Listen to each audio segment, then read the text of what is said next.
Telangana Gaddar film awards 2025 దాదాపుగా 14 సంవత్సరాల తర్వాత తెలంగాణ రాష్ట్ర ప్రభుత్వం ఈ అవార్డు కార్యక్రమాన్ని నిర్వహించాలని సినీ పరిశ్రమకు సంబంధించిన ప్రముఖులు, ముఖ్యంగా యువమిత్రులు దిల్ రాజు గారు ఈ ప్రతిపాదన తెలంగాణ రాష్ట్ర ప్రభుత్వం దృష్టికి తీసుకురావడం జరిగింది. దీనికి సంబంధించి ఈనాడు ఇంత అద్భుతమైన కార్యక్రమాన్ని ఏర్పాటు చేసి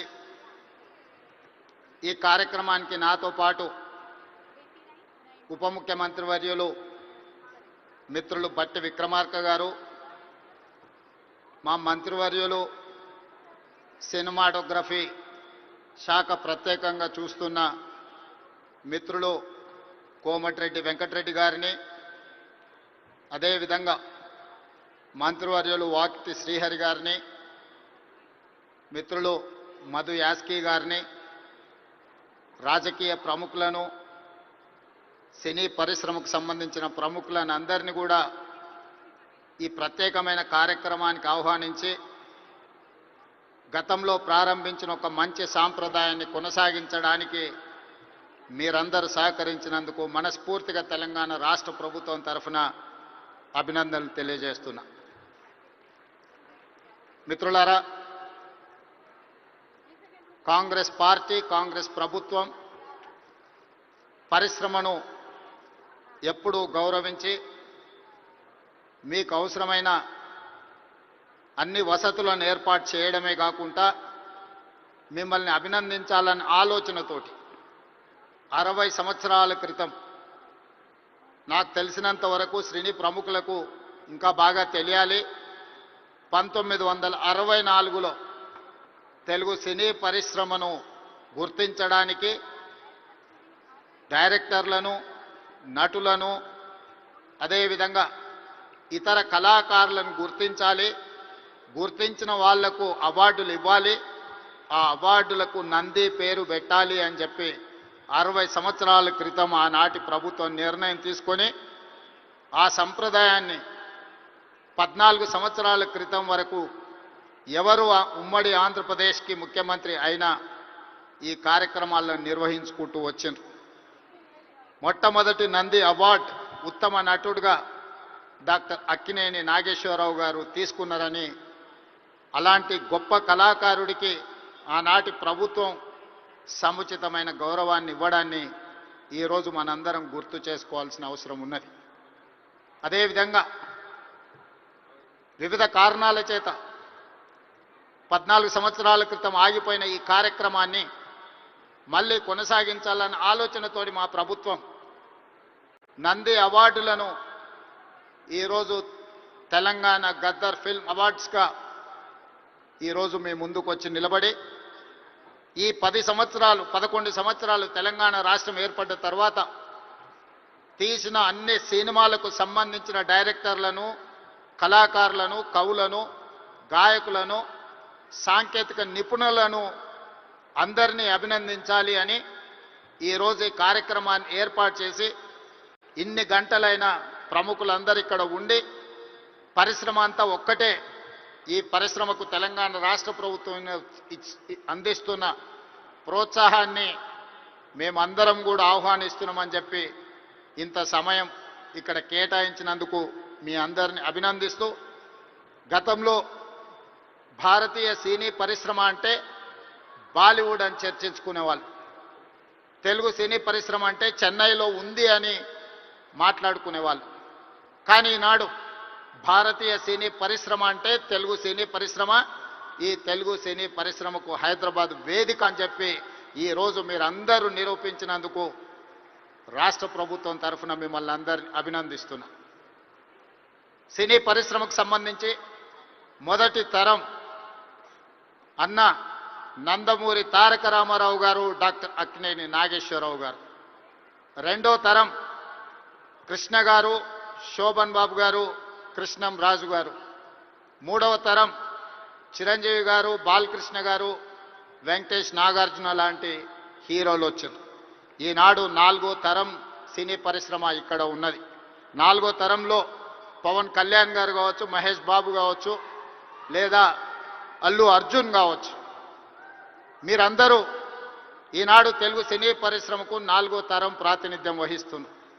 ఈరోజు ఈ వేదిక మీద నుంచి చాలామంది విద్యార్థి దశలో నాకు పరిచయం ఉన్న వాళ్ళందరికీ ఈరోజు సినీ పరిశ్రమలో రాణించిందని ఇక్కడ కలుస్తుంటే నాకు చాలా ఆనందం కలిగింది.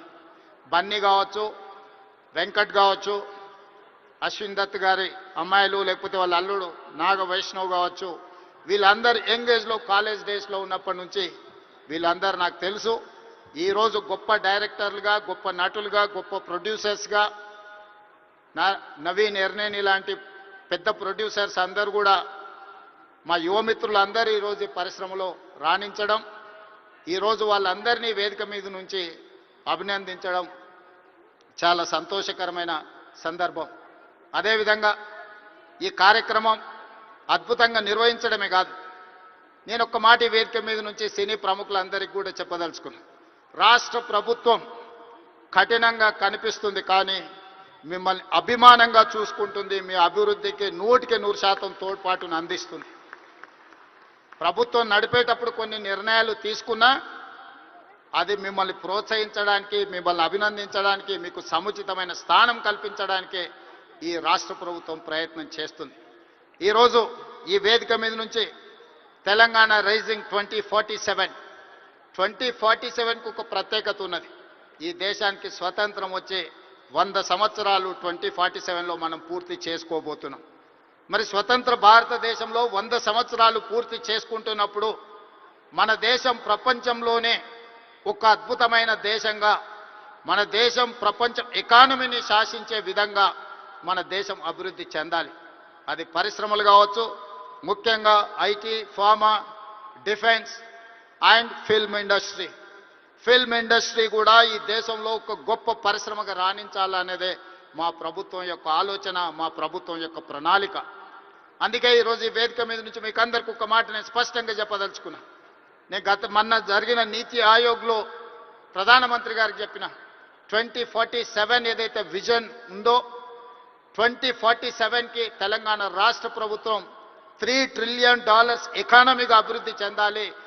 2035 లోపల $1 ట్రిలియన్ ఎకానమీగా తెలంగాణ రాష్ట్రాన్ని అభివృద్ధి పదం వైపు నడిపిస్తాం.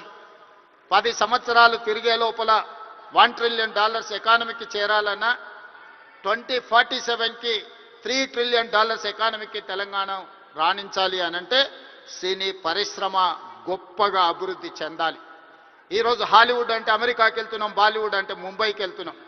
నేను అడుగుతున్న మిత్రుల్ని, రాజమౌళి గారిని, ఈరోజు ప్రపంచమే గుర్తించే విధంగా అద్భుతమైన సినిమాలను తీయగలిగిన మీరు ఆ పరిశ్రమను ఎందుకు ఈ గడ్డ మీదకి తీసుకురారు అని నేను మిమ్మల్ని అడుగుతున్నా. ఈరోజు రాష్ట్ర ప్రభుత్వం మీకు అండగా నిలబడ్డది. హాలీవుడ్ అమెరికా కాదు, బాలీవుడ్ ముంబై కాదు, హాలీవుడ్, బాలీవుడ్ హైదరాబాదు గడ్డ మీద ఉండాలి. మీకేం కావాలనో నాకు చెప్పండి, రాష్ట్ర ప్రభుత్వం మీకు అండగా నిలబడుతుంది. ఒక ఐటీ పరిశ్రమను, ఒక ఫార్మా ఇండస్ట్రీని, ఒక డిఫెన్స్ ఇండస్ట్రీని ఏ రకంగా ప్రోత్సహించినామో ఈరోజు ఫిల్మ్ ఇండస్ట్రీని అదే విధంగా ప్రోత్సహిస్తాం. మీకు కావాల్సిన ప్రణాళికలు అందిస్తాం. ప్రణాళికలు మీరు రచించండి. మా విజన్ డాక్యుమెంట్లో, తెలంగాణ రైజింగ్ 2047 విజన్ డాక్యుమెంట్లో ఫిల్మ్ ఇండస్ట్రీకి ఒక చాప్టర్ ఇస్తాం. ఆ చాప్టర్ని రాయాల్సిన బాధ్యత సినీ ప్రముఖులకు, ఇక్కడ ఉన్న పెద్దలందరికీ ఉంది. మీకు ఏం కావాలనో నాకు చెప్పండి. నేను ఈరోజు చెప్తున్నా, ఇక్కడ నుంచి 22 సంవత్సరాలు, ఈ 22 సంవత్సరాలు క్రియాశీలక రాజకీయాలలో నేను ఉంటా. ఏ హోదాలో ఉన్నా మీకు అండగా నిలబడతా. ఈ పరిశ్రమను అంతర్జాతీయంగా అభివృద్ధి చెందడానికి అవసరమైన అన్ని ప్రణాళికలను, అన్ని రకాల మిమ్మల్ని ప్రోత్సాహకాలను, మీకు అవసరమైన వసతులను ఏర్పాటు చేయడానికి తెలంగాణ రాష్ట్ర ప్రభుత్వం సిద్ధంగా ఉంది. ఈరోజు vision document Telangana means business.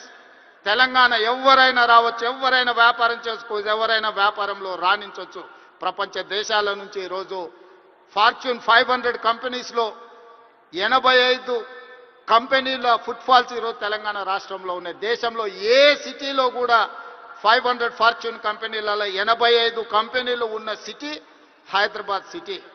ఈరోజు మెట్రోపాలిటన్ సిటీస్ చాలా సందర్భాలలో మాట్లాడుతుంటారు, బెంగళూరుతో పోటా, అమరావతితో పోటా, ముంబై, చెన్నై లేకపోతే ఢిల్లీ అని.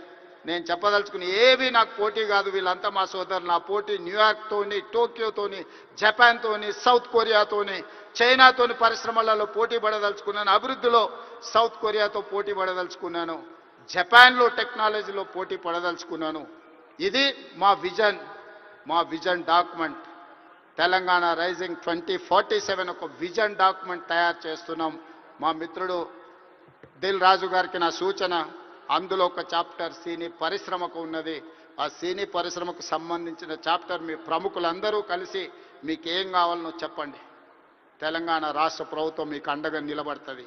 నా కళ్ళతోని 2047 15th ఆగస్ట్ రోజు $3 ట్రిలియన్ ఎకానమీని చూసినాక ఆ రోజు నేను రాజకీయంగా ఆ రోజు చాలా ఆనందంగా మళ్ళీ సినీ పరిశ్రమ వేదికను ఏర్పాటు చేసి నేను చెప్పింది ఇంతవరకు ఏది మిస్ కాలేదు. ఇంతవరకు నేను ఆలోచన చేసింది, నేను సాధించాలనుకున్న దాంట్లో ఎందులో కూడా ఇంతవరకు నేను ఫెయిల్ కాలే. నా సక్సెస్ రేషియో 100%. అంతెందుకు, ఇక్కడ అశ్విందత్ గారు అమ్మాయి ఉంది. అమ్మాయి కాలేజ్ స్కూల్కి పోయేటప్పుడు నాకు బాగా తెలుసు. అమ్మాయితో నవ్వుతూ అనేవాడు, నువ్వు రెడ్ల అమ్మాయిని పెళ్లి చేసుకుంటావమ్మా అని. సరిగ్గా రెడ్ల అబ్బాయిని పెళ్లి చేసుకొని ఇప్పుడు వేద మీదకి వచ్చింది. 20 years బ్యాకో 25 years బ్యాకో నేను చెప్పిన అమ్మాయికి నాకు తెలిసినంతవరకు. సో నేను ఒకసారి చెప్పినా అంటే 100% అది జరుగుతుంది. 2047కి $3 ట్రిలియన్ ఎకానమీకి మనం చేరుకుంటాం. మీరు కష్టపడితే బాలీవుడ్, హాలీవుడ్ హైదరాబాద్కి వస్తుంది. దానికి సంబంధించి మా వైపు నుంచి సంపూర్ణమైన సహకారం ఉంటుంది. ఈరోజు గద్దరన్న అంటే ఒక చైతన్యం, గద్దరన్న అంటే ఒక విప్లవం, గద్దరన్న అంటే ఒక వేగు చుక్క. గద్దరన్న స్ఫూర్తితోని ఈరోజు తెలంగాణ రాష్ట్రాన్ని మేము సాధించుకున్నాం. జయ జయ హే తెలంగాణ అందించిన ఆత్మశ్రీ, ఈరోజు జై బోలో తెలంగాణ అందించిన గద్దరన్న మాకందరికీ స్ఫూర్తి. అలాంటి స్ఫూర్తితోనే మేము పోరాటం చేసినాం. ఈ పోరాటం ప్రజల కోసమే, ప్రజలకు అవసరమైన సంక్షేమాన్ని, అభివృద్ధిని అందించడానికి నిత్యం వారిని స్ఫూర్తిగా తీసుకుంటాం. ఈరోజు తెలంగాణ గద్దర్ ఫిల్మ్ అవార్డ్స్ తీసుకున్న వాళ్ళందరినీ కూడా నేను మనస్ఫూర్తిగా అభినందిస్తున్నా.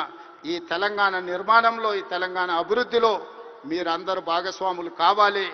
గతంలో ఏమైనా అంశాలు ఉన్నా వాటన్నిటిని పక్కన పెట్టండి. మనందరం కలిసికట్టుగా అభివృద్ధి పదం వైపు నడవాలి. మరొక్కసారి నందమూరి బాలకృష్ణ గారిని వారు ఒక మాట చెప్పిండ్రు నాకు చెప్పమని.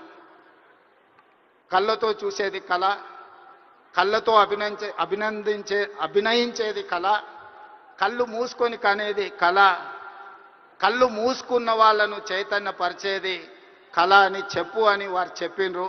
సో వారి బాలకృష్ణ గారి తరఫున మీకు అందరికీ చెప్తున్నా, ఖచ్చితంగా ఈ కళా చైతన్యమే ఈరోజు తెలంగాణ రాష్ట్రాన్ని అభివృద్ధి పదం వైపు నడిపించిన ఎంతో మందిని, ఈరోజు విప్లవాల వైపు నడిపించిన గద్దరన్న ఈరోజు అభివృద్ధి పదం వైపు నడిపించడానికి కూడా మనస్ఫూర్తిగా ఉండాలి.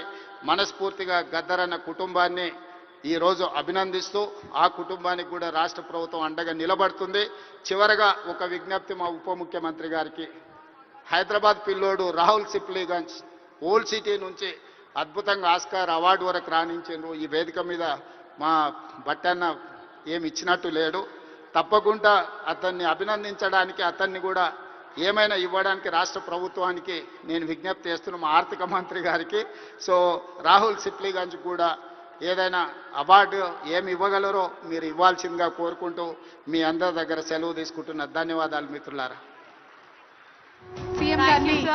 Thank you so much.